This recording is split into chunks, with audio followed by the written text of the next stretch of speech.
Hey friends, welcome back to the channel. In today's video, I wanted to talk about free stock photo websites, and I wanted to share 3 hacks that you can use to find better, more high quality and unique images when using these websites. But first, if you're new to the channel, thanks for stopping by.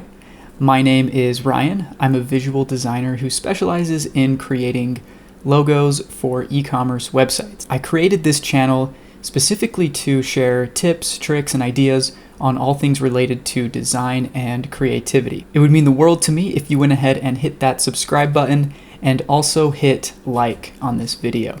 So let's talk about free stock photo websites. You're probably pretty familiar with them at this point. Sites like Unsplash and Pexels have become really popular for web designers, digital marketers, and graphic designers like myself. And it makes total sense. These sites give you access to hundreds of thousands of free, high-quality images that you can use on any project without needing to worry about any copyright issues. Before these free stock photo sites came along, you needed to refer to sites like Shutterstock, Getty Images, and iStock to find stock images for your projects. And don't get me wrong, these sites are awesome. They provide photos, videos, even music that you can use on creative projects, and they really help anything you do stand out. But for someone like me who's downloading 10 to 20 images each day, $169 a month is just a little steep when it comes to price. So, along with other creators, I've turned to free stock video and photo sites for the different assets that I need. Now, real quick, I wanted to share with you the sites that I personally use and share some of the pros and cons with each. First is Unsplash. Unsplash is essentially the king when it comes to free stock photos. I'm sure that everybody has used Unsplash at some point or another, and with good reason. They have high quality photos, they have a great variety to choose from. One thing I really like about Unsplash is the cool wallpapers that they have for phones or computers. The popularity of Unsplash is also one of the downsides of using it. There's a high likelihood that the images that you download and use from Unsplash are being used by other creators. The second site that I use very often is Pexels. Like Unsplash, Pexels has a great selection to choose from. They have high quality photos. The cool thing about Pexels though is that they also provide free stock videos, and these videos are very high quality, and there are new videos and photos being uploaded all the time, so there's plenty of new things coming out to choose from. One thing I really like with Pexels is they make it easy for you to connect with the different creators who are uploading photos and videos to the site. The third site that I've turned to is Pixabay. What makes Pixabay a solid free stock site is, in addition to photos, they offer video, illustrations, vectors, and even music. Now, I don't overly love the selection of photos on Pixabay's site, but they have other assets that make this site a real winner. The last site that I use regularly is Burst. Burst is a free stock photo site offered by Shopify. And really the main benefit of Burst is that they integrate directly into Shopify. So if you're building websites, you can get instant access to the full catalog of images right there and then in the website builder. So it makes for a really seamless process in getting those photos into your site.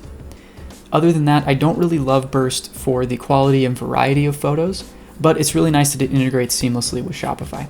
Aside from the individual strengths and weaknesses of each of these sites, there's one glaring weakness that I think needs to be mentioned when talking about free stock photo sites. And that can be summed up with one word: free. Free means there's a low barrier to entry. It means that anybody can go onto these sites and browse, view, download, and use these images on their creative projects. So that photo that you love, that you downloaded from Unsplash and are using on your website, could easily be used by thousands of other creatives in their projects. Now, this isn't necessarily the end of the world. I think here the strengths outweigh the weaknesses. But if you are striving to develop a truly unique and differentiated brand image, and your audience can obviously tell that you're using stock video and images, and they've seen those same videos and images on other sites, it's going to weaken the strength of your brand. Lucky for you, I've got a few tricks up my sleeve that will help you find truly unique images and videos for whatever creative project you're working on.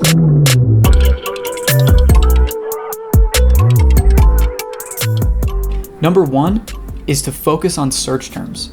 Searching vague phrases like happy, sad, business, people are so incredibly generic that it's going to be hard to find unique images that other people haven't used before. Instead, try to think outside the box. Think about the overall vibe or feeling that your creative project is trying to convey. Think about what makes your project unique, and then use keywords that align with those differences. Here are some keywords I like to use that will hopefully help get your creative juices flowing. Overlay, flatlay, texture, creative, bokeh, dark, mockup, minimalist, colors like pink, green, white, and one of my favorites, cyberpunk. Number 2, filter your search results by things like orientation, whether it be portrait or landscape, color, and relevance. For example, on Unsplash, sort your results by newest.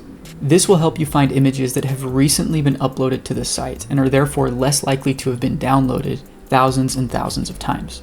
On Pexels, I like to filter by the different colors. This has shown me images that I never would have found just by using keywords and then scrolling through the different options. Number 3, find and follow your favorite creators. Remember, each image or video uploaded to these free stock websites was uploaded by an independent creator or brand. If you find an image that you really like, check out the profile of the creator and give them a follow.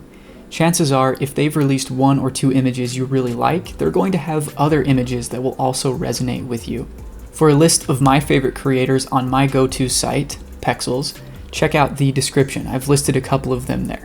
I've also included those keywords that I like to use below, just for your reference. And bonus tip number 4, check the stats. Each photo or video that you view on these sites will show you how many people have viewed that resource and also how many times it's been downloaded. Now, there's no specific rule of thumb when it comes to these different metrics, but I like to stick with images and videos that have been downloaded less than 10,000 times.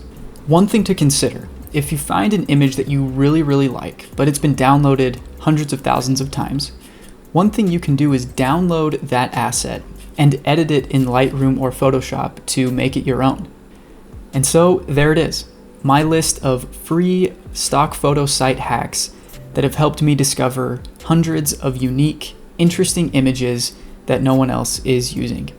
If you want more tips and tricks on how to boost your creativity and improve your design skills, go ahead and click the link below and subscribe to my weekly newsletter, Creativity Weekly. I do my best to keep this weekly newsletter super short and simple, and I provide just 1 tip each week that will help you become more creative. It's totally free to sign up, and if you find that it's overly annoying or bothersome, you can unsubscribe at any time without hurting my feelings. So thank you for watching today's video. If you found it even 1% helpful or interesting, please show your love by hitting that like button. And if you'd like to be notified when I release new video content, go ahead and hit that subscribe button. I'll see you next time.